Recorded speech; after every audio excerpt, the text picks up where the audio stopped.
Hello Aquarius, this is Inspire 2016 with your weekly tarot reading for the week commencing the 20th of November until the 27th of November 2023.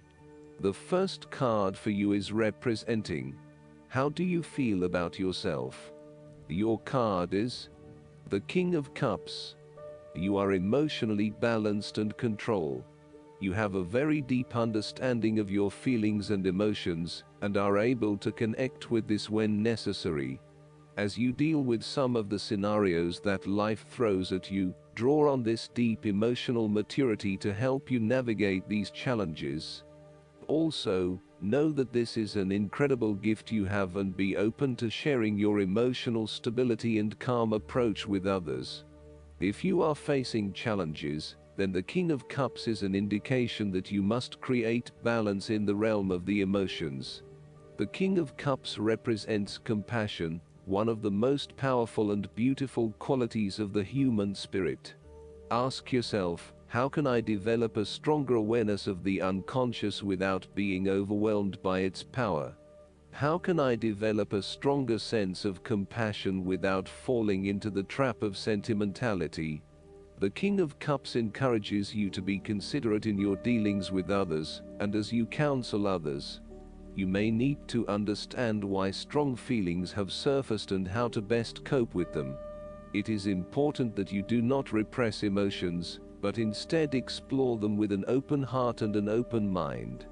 The second card for you is representing: what do you want most right now? Your card is the Queen of Swords. What do you want most right now is balance, impartial judgment and intellectual understanding. You will meet a female significant figure who is most likely from the air sign, who is stern and composed, and without much feeling. If you are single, she might be someone that you are looking forward to be your partner.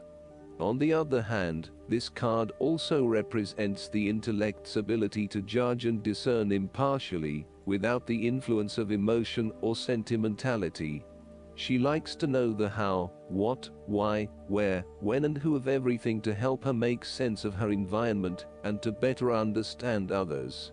It is not that she does not care about others, but she connects to other people through an intellectual understanding, rather than an emotional understanding. The Queen of Swords is a sign that you need to be independent in thought and in judgment. You must use your unbiased intelligence in order to make a judgment of a particular situation, drawing upon every piece of information and fact that you have gathered along the way.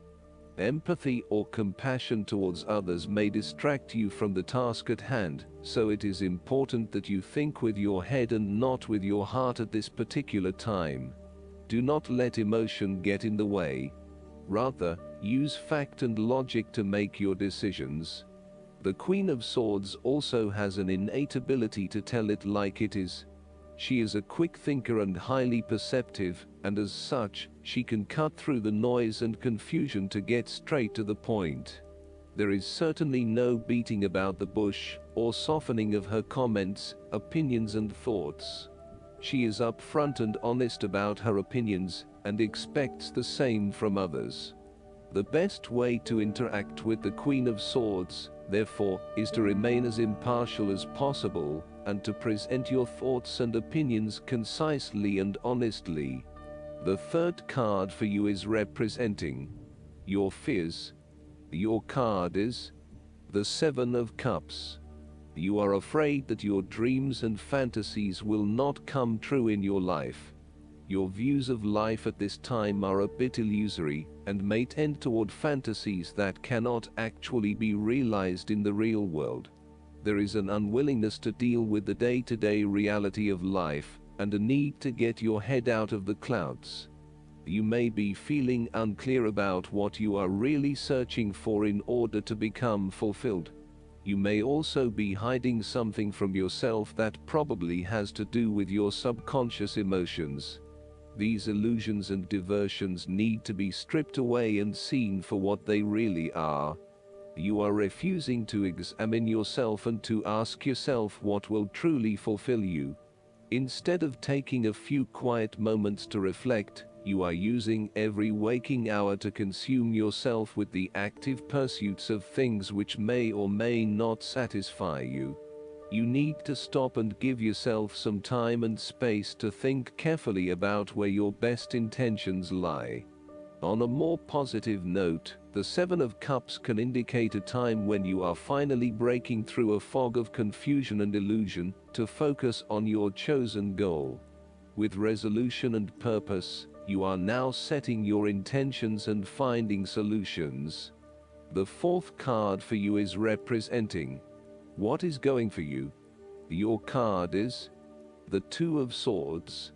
You are currently being faced with a difficult decision, but you are attempting to hide from it and pretending to yourself and others that if you ignore the decision long enough, it will go away of its own accord. However, the decision will not go away simply by your willing it to depart. Your conscience will eventually force you into facing your refusal to deal directly with the situation. The Two of Swords therefore serves as a reminder that life's decisions are frequently quite difficult and raise the possibility of painful consequences. However, you must take the bull by the horns and make your decisions with your best intentions, fully aware of the possible consequences. Avoidance will ultimately lead to a greater conflict. The blindfolded woman in this card is also an indication that you lack the information you need to make the right decisions at this time. You may be missing something, such as threats or potential risks, alternative solutions, or key pieces of information. Once you are able to remove your blindfold and see the situation for what it really is, you will be in a much better position to determine your path forward. Research your options more widely, seek outside opinions and feedback, and ask yourself what you are missing here. Why is this decision so challenging to make? What extra information do you need? The Two of Swords often represents a stalemate where there is no winner or loser. You may be at loggerheads with another person and failing to see each other's points of view. What is needed is a truce, where you either agree to disagree, or you seek to understand each other's points of view before coming to a final solution. Thus, not only does this card represent potential conflict through a stalemate, it also represents making peace through a truce. Similarly, the Two of Swords can reflect indecision and being at an impasse with regards to an important matter. Again, there is only so much that you can try to put off. At some point or another, you are going to have to make a decision or have a point of view in order to get things moving again.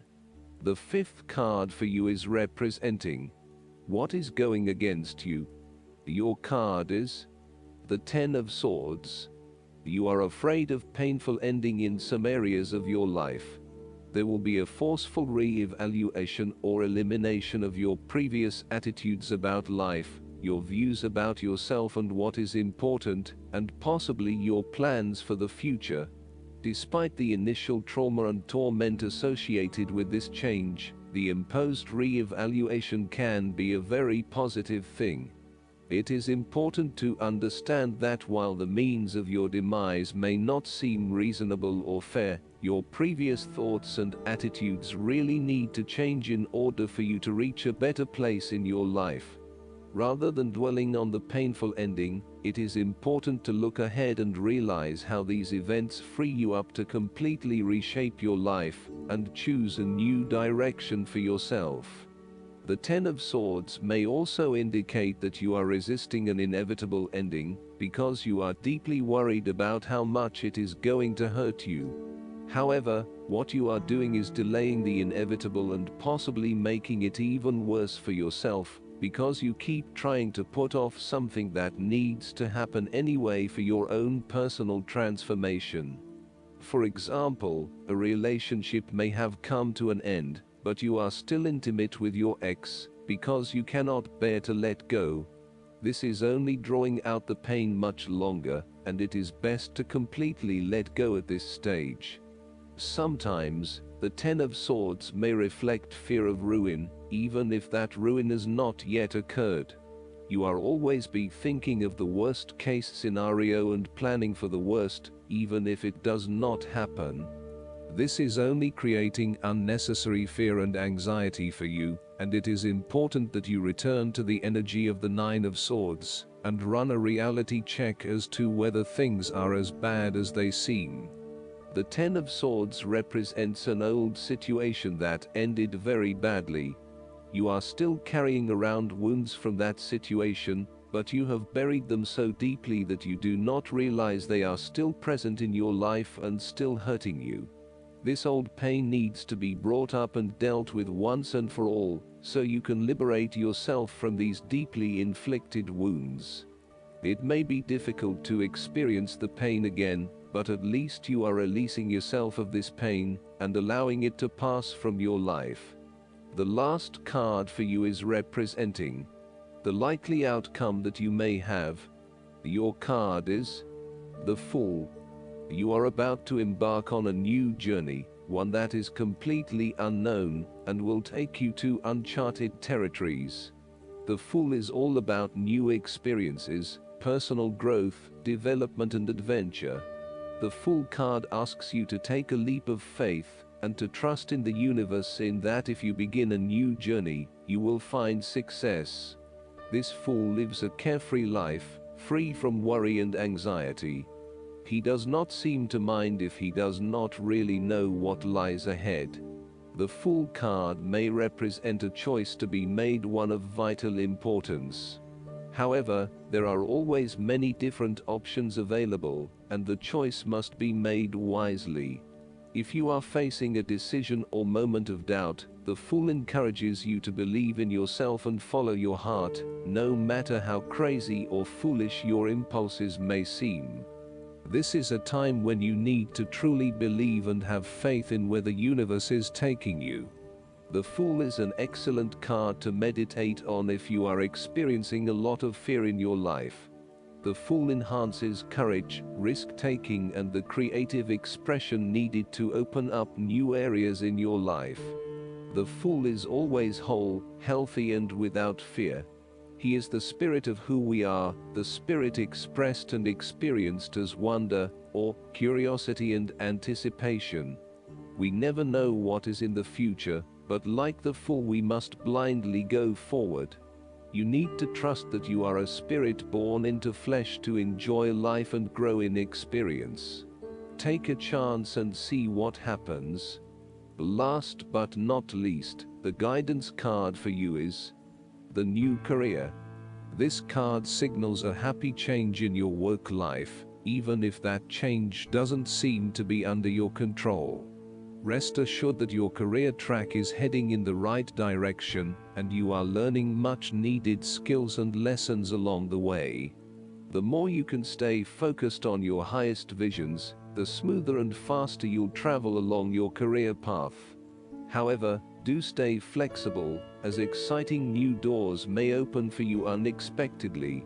This is a good time for you to make an employment change, provided that you've done planning and self-assessment first.